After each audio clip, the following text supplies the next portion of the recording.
E aí, pessoal, tudo bem? Deixa eu compartilhar uma coisa interessante com vocês. Eu estou lendo esse livro aqui, né?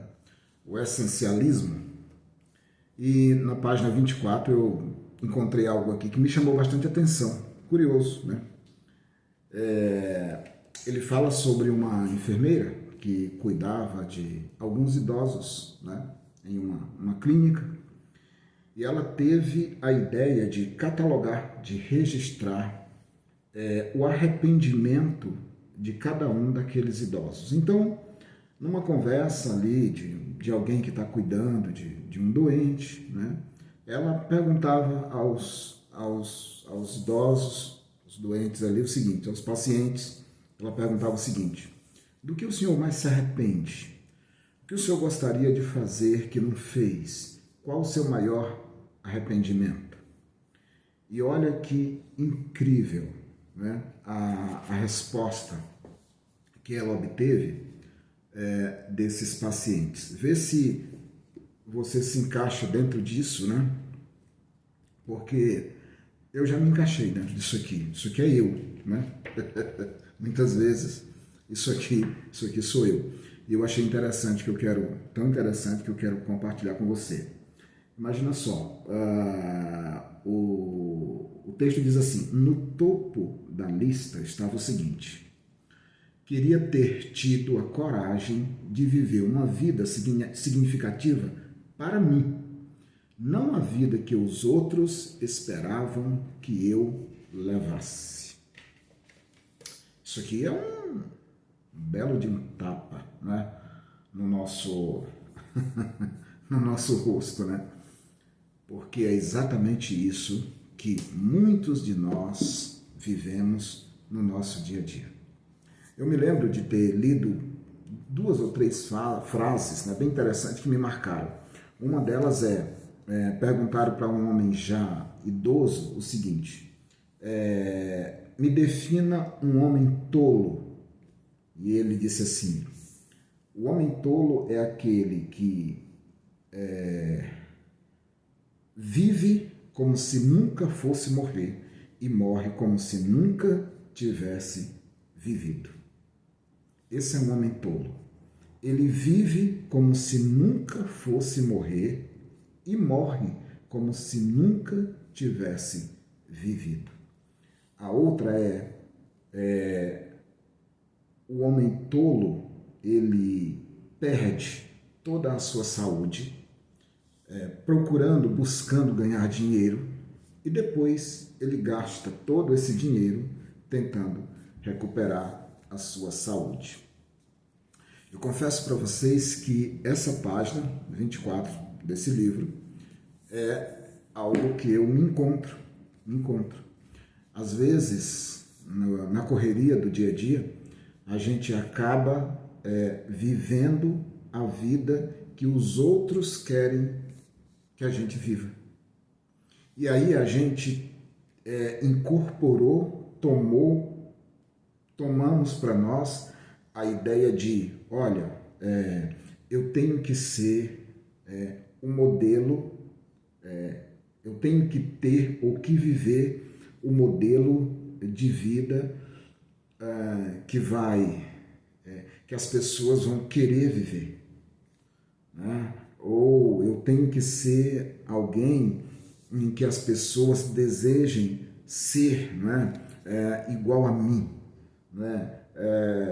Nos aspectos que eu vivo, nas condições que eu vivo, no método que eu levo na minha vida, eu tenho que ser essa pessoa que as pessoas elas se inspirem como modelo e tal. Acontece que cada um tem uma realidade. A realidade do meu vizinho da esquerda não é a minha realidade. A minha realidade não é a realidade do meu vizinho da direita. A Bíblia diz que se tem alguém que nós precisamos nos inspirar e que é o nosso modelo de homem, não é? De cidadão, de pai, de filho, de ser humano, é Jesus Cristo. Ele é o nosso modelo. Ele é o nosso modelo. E em Jesus Cristo, nós encontramos o homem que é bem-sucedido, nós encontramos o homem que não é tão bem-sucedido assim, nós encontramos o homem que pensa de uma maneira, nós encontramos o homem que pensa de outra maneira, ou seja, em Jesus Cristo nós encontramos o ser humano perfeito. E esse ser humano perfeito, ele é perfeito, mas ele não é uniforme. Existe uma diversidade, né? Dentro dessa humanidade existe uma diversidade, e todas elas com as suas qualidades maravilhosas. Muitas vezes nós deixamos de viver uma vida dentro da nossa casa com a nossa família, uma vida feliz e simples, porque nós queremos mostrar para os que estão de fora que nós somos um modelo para eles a qualquer custo. E assim nós deixamos de viver uma vida de felicidade, de alegria e de comunhão com as pessoas que estão mais próximas de nós, nossa esposa, filhos, família. E o interessante é que o mundo, com as suas estratégias, ele consegue roubar essa essência das famílias, ele consegue roubar essa essência das pessoas, porque nós deixamos de fazer o que é essencial para fazer o trivial e fazer, muitas vezes, apenas aquilo que as pessoas gostam. E como nós lidamos com pessoas que muitas vezes são vazias, carentes, elas encontram na gente uma saída, encontram na gente um apoio, e quando nós não sabemos dosar isso, né? quando nós não sabemos discernir o que é essencial dentro desse relacionamento, o que é essencial, do que é trivial, quando nós não sabemos fazer isso, sabe o que acontece?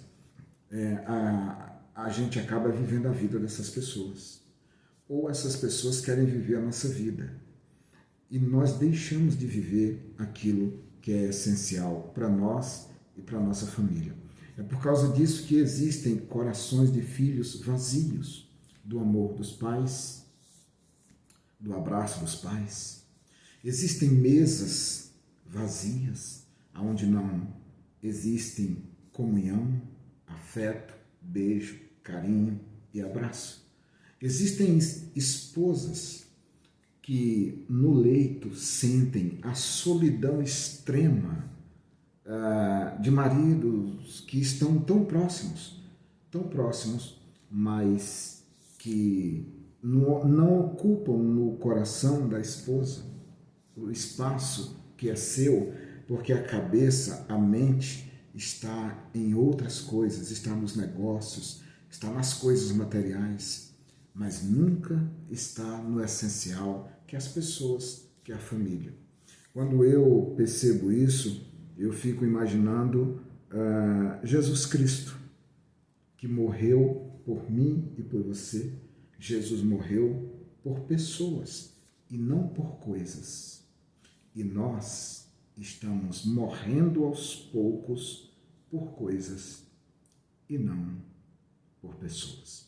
Que Deus abençoe seu dia. Fica aqui essa reflexão.